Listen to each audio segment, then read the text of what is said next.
Hello everyone, welcome to the first ever Changemaker Academy. This video series will take you step by step into building your own campaign and create the change that you want to see.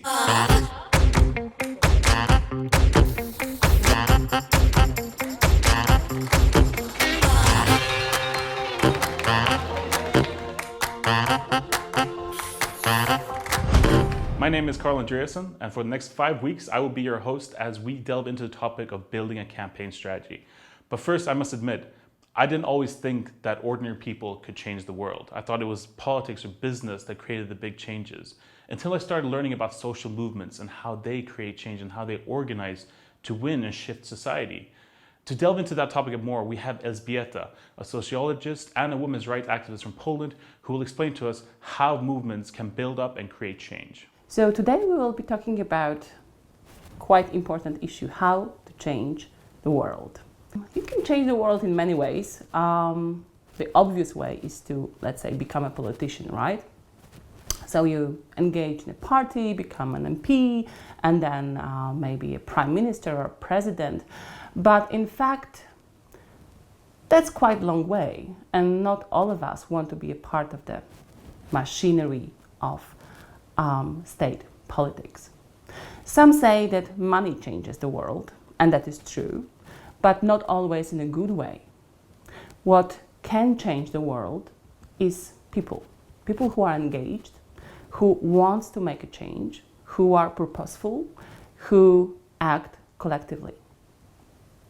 That's what social movements are about changing the world. And if you think about how people of color became part of our society with equal rights in the United States, that was a massive effort of a lot of people, thousands of people actually, who worked together in order to make this change happen. So if we think about social movements, what is really important to understand that this is usually a group of people who work together collectively, who have a goal. This goal might be to change something or to prevent a change, such as preventing the climate change. They work outside the system, outside the realm of politics, understood as institutions like parliaments, and they are doing politics by other means. What does it really mean to do politics by other means? That actually means that you are working together in a non-violent way, creative, and that you change the relations of power. I have with me today a couple of artifacts, like this scarf, which has been produced by the Argentinian women's movement working in order to have legal abortion in the country. And this one is a flag of the Polish women's strike, which has been instrumental in preventing abortion ban, which was about to be introduced in Poland in 2016. And so on and so forth. We have a lot of examples of those movements, and what's really important here is they have a very specific way of thinking about how power works. Power works through our people, citizens, consent and cooperation. And when we see that the power holders are doing wrong things, when they are unjust, when they are short-sighted, we can withdraw our consent and cooperation. And that's what civil disobedience is about. It's about saying, I am not complying with those who are in power because they are not doing the right thing. Now, words like movements or big campaigns feels really daunting sometimes. I know that I have a hard time relating to it. Until one day somebody told me that acting local is acting global. That somehow by engaging ourselves in local issues, we can be part of a bigger struggle. And to help us explore that and what that actually means, we bring us to Noélie from the Gasvis Network, talking about how they are connecting the fights against fossil gas across the world. If we act locally, we act globally. I think is true to a certain extent. I think sometimes people act locally, but they have no connection with what is happening in the next country, regionally, globally, or even in the next village where they're living. And so you are just acting locally, even if what you're doing is important. I think what's really essential and crucial in this sentence is that we need connections between groups. We need connections internationally, globally, and yeah, we live in a world where we can do this more easily than we used to. We can still make sure that local groups feel that they're part of a wider movement. And also the other way around, that wider movements support local groups. It's a two-way. And I think it's something that we can't forget, and that we can't imagine that it just happens on its own, that having these connections is actually a lot of work. And sometimes it's, for example, we're here in Code people from all around Europe have gathered to fight gas and support the local community that is fighting gas. On top of what we're doing here, we're also meeting one another. We're also finding out about different struggles. We're also going to keep in touch afterwards. My name is Noélie. I'm an activist who's currently based in London, and I'm engaged in a collective called the Gastivist Collective. We started the Gastivist about a year and a half ago now. We were a group of activists from different parts of the world that really got really concerned about gas, basically. We came from different movements that were fighting coal, that were fighting for economic justice, and we saw that there was a big gap in the movements around gas. So locally, there were lots of citizens or local groups that were starting to fight the construction of new pipelines, of new LNG terminals. And at a European level, there were bigger NGOs that were trying to do policy work, advocacy work, but there wasn't a movement. They were not talking to one another, they didn't know each other, they were not listening to one another. So what we thought was important was to basically get everyone to talk to each other. So try and create a network of people, try and show that if you're fighting an LNG terminal in Sweden, you're also connected to the Italians that are fighting a pipeline that is being built in the south of Italy. So that's what we started doing. We got people in touch, basically. I was working in Brussels in an NGO, and I was doing advocacy work on gas. And I realized that we were never going to make a difference if we couldn't show that there were lots of people fighting locally. The more I was going to advocacy meetings, the more I saw these representatives not really caring about what I was saying, because it was only me and my voice. If I could show that actually locally there were so many people fighting, they would have to take me seriously, and they would have to start shifting what they were doing. And I knew that there were local groups fighting, it's just that we were not in touch with them, and we couldn't invite them to come and talk, and we couldn't talk about what they were doing. So that's how the Gastivist started. So the United Beyond Gas Tour is a speakers tour that we organised with the Gastivists and other organisations. And we went to visit different infrastructure projects in Europe that were fighting gas, and also different groups that were fighting the companies and the banks funding the system. And we were lucky enough to have an amazing indigenous speaker come with us from Mexico, who was also fighting a gas pipeline in her communities, who came along.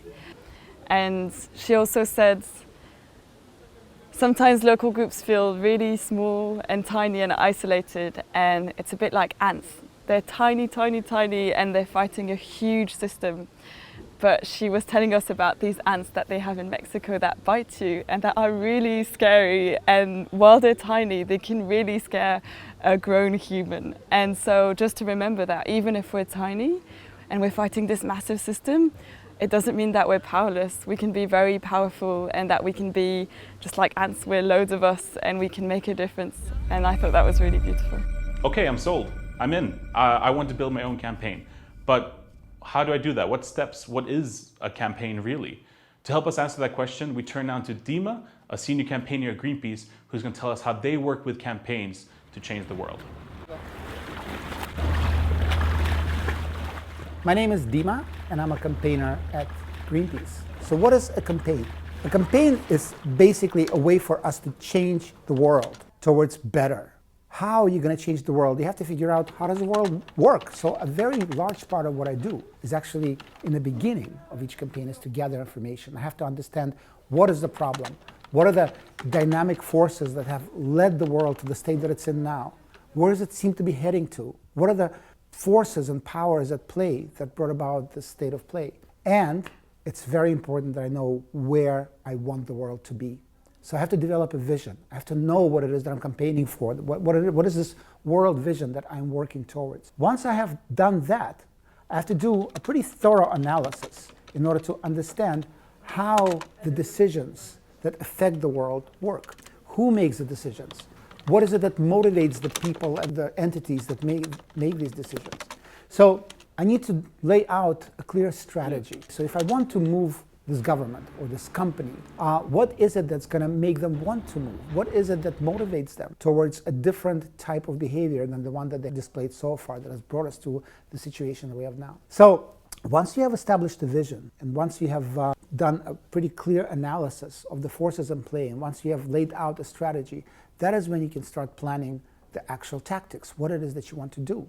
So there are a number of, well, call it weapons in your arsenal or tools in your toolbox, depends how peaceful you're feeling, that you can bring into play in order to move these forces along.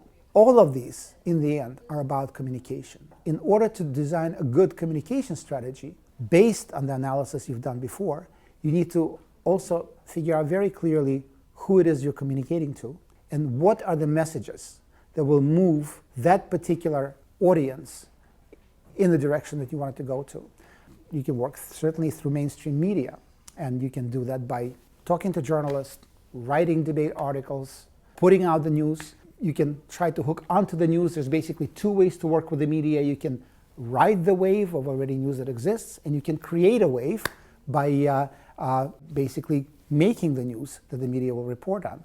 So pretty typical Greenpeace way of making waves, of course, is doing direct action. I mean, you know, if there's a polluting factory right there, I can certainly write a lot of articles about it that may or may not be printed, but the day that I actually chain myself to the gates and stop the factory from functioning, that will actually be the news that I will have created, and thus created a platform whereby I can talk about the problem and bring that to the attention of the public. Another way to communicate, of course, is direct communication to the people in power. So it's lobbying documents, it is meetings, it is attending conferences, it is attending international meetings, and could be a direct communication also by putting the message in their face in a way that they cannot ignore it, whether it's a demonstration outside their office, whether it's dropping a banner on the ministry. It's also a way of communicating directly to the people in power.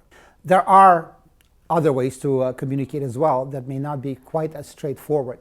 Many of them are synthesized in the action of a direct action, in a nonviolent civil disobedience direct action. In a way, it's kind of a microcosm of a campaign. What you're doing is you are, through your own personal putting your body onto the line between the destruction and the victim, you are both symbolically and really taking an action to stop the destruction, while at the same time using that in order to communicate the need for change.